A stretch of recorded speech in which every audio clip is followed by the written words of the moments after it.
Hi, I'm David Morgan, And I'm Bill Tillman. and this is Everyday Ethics, where we examine and explore the values that guide and inform our lives every day. We opened season 2 last week with an episode that talked about character formation, talked about influences that we have on character. And I hope that during this past week, you've had a chance to reflect on values, virtues, even actions that might describe, might illustrate, might illuminate your character. Maybe you even had a chance, as was mentioned in the continuing the conversation part of that, to jot down a few of those values and virtues that you've seen embodied by Jesus and by his life. In today's episode, we're going to begin to examine some of the influences that inform and form us and our character. So, Bill, in the last episode, you briefly introduced us to the Integrity Wheel, the title of your book. Um, and I've wondered since then if we might want to review that in a little more detail, since that's going to be our primary metaphor and associative illustrative image that we use during this season. So, would you share a bit more? Okay. And you said it exactly, David.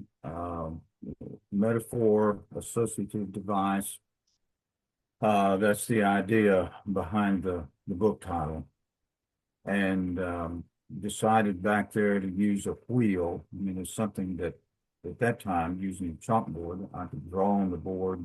There's a visual illustration for students to keep up with. And all the physics related to the idea of a wheel can fit into that. So you've got a sense of motion going on. Back in those days, we would move day by day to a different uh, part of the wheel, and always having a biblical reference point to illustrate that these ideas are throughout Scripture, that there are even archetypal ideas that are coming to the fore when you think about. Um, Now, in our previous episode, I don't think I developed the idea of integrity as much as probably I should have. That's a term that gets circulated in society. Um, but what I've seen is there's probably a misunderstanding. Uh, Say, for instance, at the point that people start talking about integrity, but they list that idea along with other value terms, like people should have integrity, tell the truth, should have integrity, be honest, um, have integrity, operate out of a sense of fairness. And the point that I would hope would be communicated, and now through this season's episodes, integrity is the basic reference point here. Integrity as a term is built off integer. For math minds, integers are whole numbers. Mhm.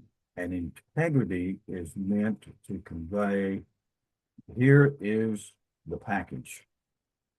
All of these, honesty, fairness, etc., are part of this larger whole we call it integrity.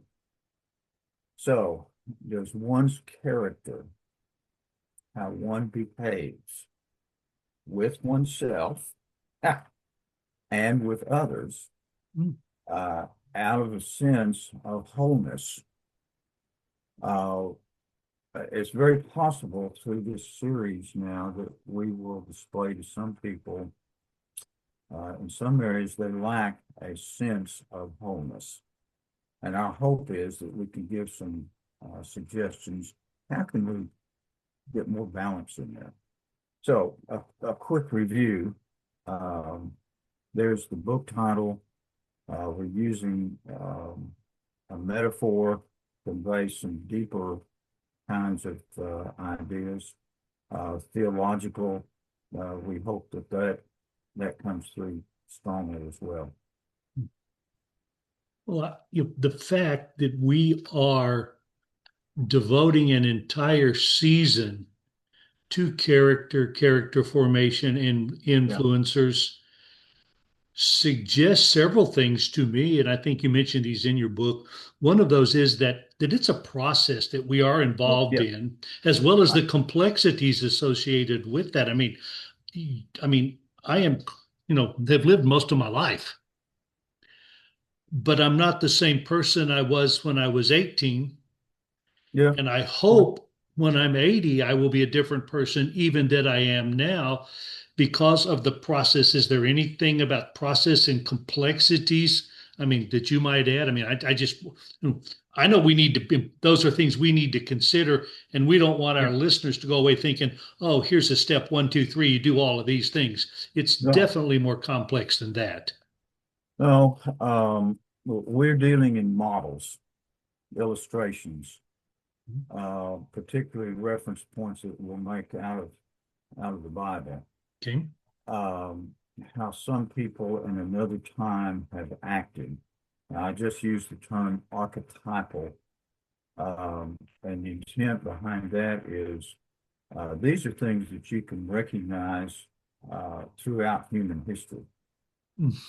Um, that indeed there are complexities, and in lots of ways, current society may have more options for decision making than ever with the communication possibilities we have, all of that. That dynamic uh, undoubtedly presses people to think in terms or use terms like absolutes. Um, the temptation toward reductionism. And if we Mm. can package all of this and have control over it, then we're doing the right thing. Um, so a part of the barrier that we humans need to break through is the idea that things are so complex that we can't decide about them, Mm. um, and rather take a simpler route. Now, somewhere in here, we're going to get into conflict mediation. Hmm. And right now, we're in a setting, and it's nearly global culture, that the quickest way to resolve matters is to go to war.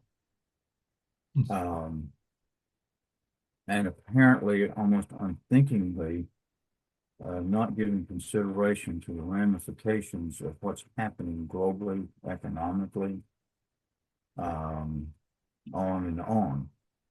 But back to, we're attempting to give some insight, um, at least recognize the complexity, but there are some reference points by which we can begin to move positively, and that would constitute better character.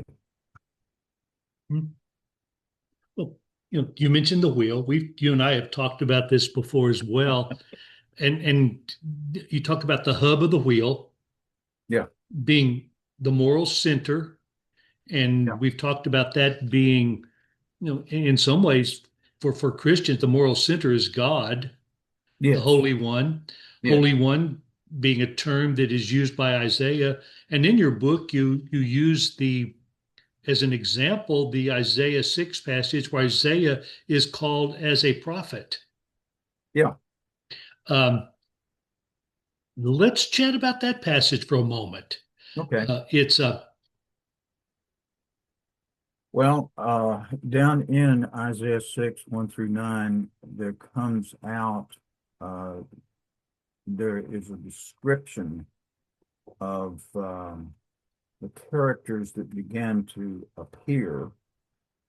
And I think it was a kind of vision, dream, if you please, that Isaiah had.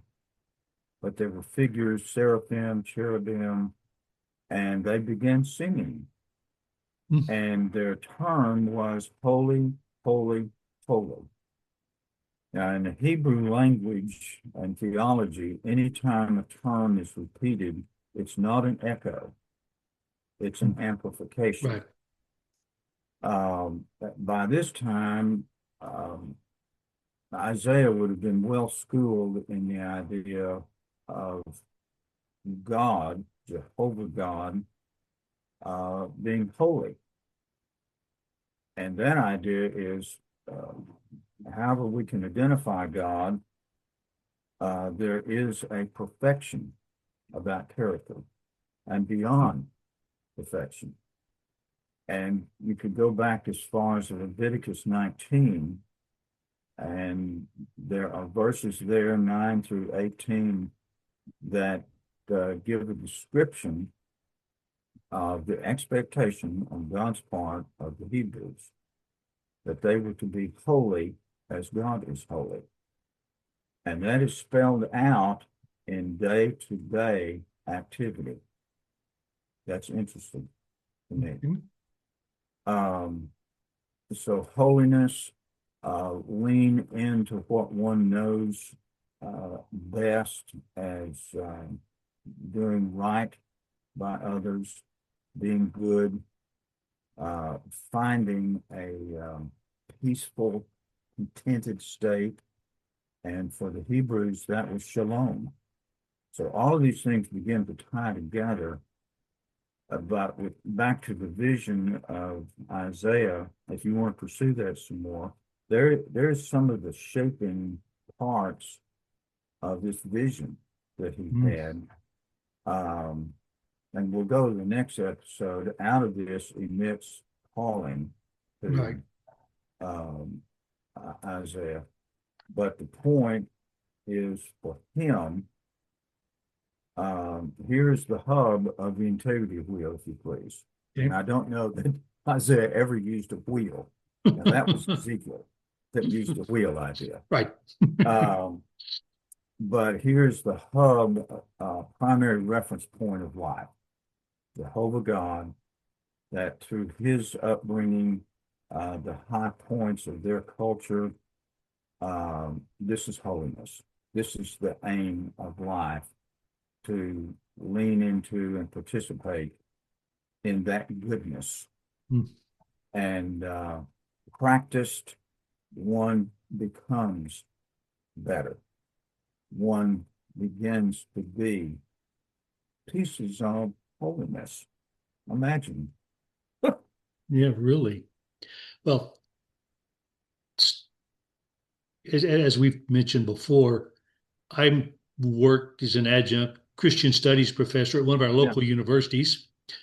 And about every third semester, we have an observation. The dean comes in and observes us. Oh, yeah. Yeah, and then we have to do, Those are not your favorite days. Definitely not the favorite day. You feel the pressure. You feel it because, and in mine have always been good. The dean has been affirming. He has been helpful. One of the days, though, he came in, we were talking about Isaiah 6, 1 through 9, the call of Isaiah. One of the images I use is the painting, The Prophet Isaiah by Marc Chagall. And while we're not showing you that, we are going to post a link for that on continuing the conversation. And the reason I use that is because, well, I let the students talk about what they see in it, because it's overwhelming. It really is. There's just so much. Every semester I learn from that. Well, we have the observation. The dean shares with me some things. The dean is an Old Testament person. So the dean is always eager to share with me some points of the Old Testament that I, as an ethicist, have neglected to mention. The one he mentioned on that one was he pointed out what a seraph was. Okay. He said, now, David, you are aware that a good image for a seraph is a serpent because they suggest fire and biting and burning, the pain sensations associated with that. Now, in Isaiah's call, those were used for a purification of Isaiah, but to me, that describes us that even in worship, sometimes there's this notion of even danger. Ah, Then, certainly a sense of yeah, awe that's built into that. yeah, And so, I wanted to share that. Uh, Another thing about this passage is I attend church regularly, as I know you do. Um, and there are times I leave church, my wife and I are driving home, and I am just, oh, wasn't that a magnificent experience? And it's like, were we in the same worship service today? And sometimes it's the other way around. I mean, yeah, my wife yeah. and family comes out just overwhelmed, and I'm saying, okay, what I missed today. It was flat for me.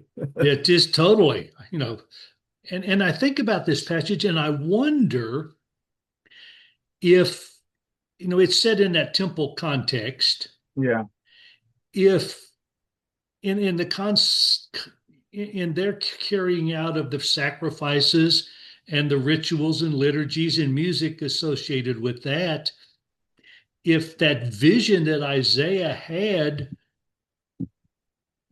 was he was able to see that because he was sensitive, he was aware of what was going okay, on, and in the sense that, you know, well, I'm going to quote Elizabeth Barrett Browning in a okay, different context when she talks about Moses at the burning bush. okay. She wrote, "Earth's crammed with heaven, and every common bush afire with God, but only he who sees takes off his shoes." Hmm, okay. Could was there some way that he was perhaps a bit more attentive to what was going on, or did God just open that window, that door, so that because God had a special plan for him at some point in his future? Yeah. Well, Isaiah's and Moses' experiences wouldn't be the only ones in Scripture where the persons, the humans, the people Mhm. walk into a circumstance and this theological experience happens. Um, there's the wrestling match of Jacob and others, so that in the book I've mentioned um, basically the journalist questions of the what, where, when, Mhm. why worship happens, how. But I think you're onto something there, David, of being aware these sorts of attention getters. I'll say it like that, where vision into creation happens upon us, and of a sudden we have a clearer picture of who we are and perhaps even who we should be becoming, and have been given a few more tools on doing that. So now one of the conclusions, if it's appropriate now to do that, amongst these journalist questions um, about having questions in mind, has worship happened? What just happened? And some of the responses, I started the sentence with, did the quote unquote mystery appear? Mm. We may be in our society a little too much given to, okay, I know exactly what the image of God should be. Here is where I would recommend people, if they can find a copy of J.B. Phillips' book, Your God is Too Small. And there are the cultural images. But behind this, and even in the language that the Hebrews use, they always reserve this bit, we cannot truly know all about God. So, did the mystery appear even for just an instant?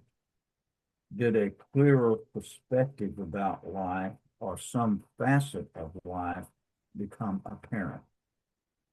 One gauge is to ask yourself, am I different as a person in regard to the right, good, and happy dimensions of life after this or these experiences? If you can answer in the affirmative, then you're on track to understanding worship as a centering experience of life. And with that in mind, then the spokes of the integrity wheel, and we're going to begin doing that, Right. will begin to make themselves plainer, Okay. especially calling the theme of our next episode. Right. Now, I'm just burning to tell you this. Okay. It's, I don't think Isaiah was totally ready for what happened to him. Exactly. Okay. Right. In 2013, my family and I attended I was going to say a taping. It was a live presentation of Garrison Keillor's Prairie Home Companion in Austin, Texas. Okay. It was amazing. No, we saw him in Abilene. Yeah. Well, we were in the auditorium, had 1,000+ people. It was Right. about 2 weeks after George Beverly Shea had passed away at 104 years of age. And Garrison Keillor mentioned that, said some words of eulogy, and then said, let's just sing How Great Thou Art. Oh. And 1,000 voices began oh yeah. And it just, I mean, honestly, I'm getting chill bumps as we talk about it, even now. Yeah. Because there was a sense that I experienced a mystery. I mean, this is Texas. You look at our voting records. And not inside a church building. And not inside a church building. People who would so opposed to each other during the week are singing in harmony as a community. There you are. That made me different. That gave me hope for what God continues to do in our world today. And I want to tell you about that, which grows out of that worship encounter that I had in an auditorium in Austin, singing How Great Thou Art. Okay. And so we'll do that next week. We'll move from what centers us to what results from that. And what results is that we share what God has entrusted with us to those around us, and the message that He commands that we take and make known to all. So, Bill, until our next episode, may we be reminded and take to heart 2 passages of Christian scriptures. Jesus went about doing good. Those who follow Him should walk as He walked. Okay. Very good. We'll see you at the next episode. Okay. Thanks a lot. Good. Have a great week. And to our listeners, hope this has been beneficial. We look forward to being with you again. Thank you. Okay. Take care. Bye. Thanks, Bill. Everyday Ethics is brought to you by the T.B. Maston Foundation, which seeks to proclaim the abiding relevance of the whole gospel of Jesus Christ and provide support for the study and application of Christian ethics. For more information or to donate, visit tbmaston.org.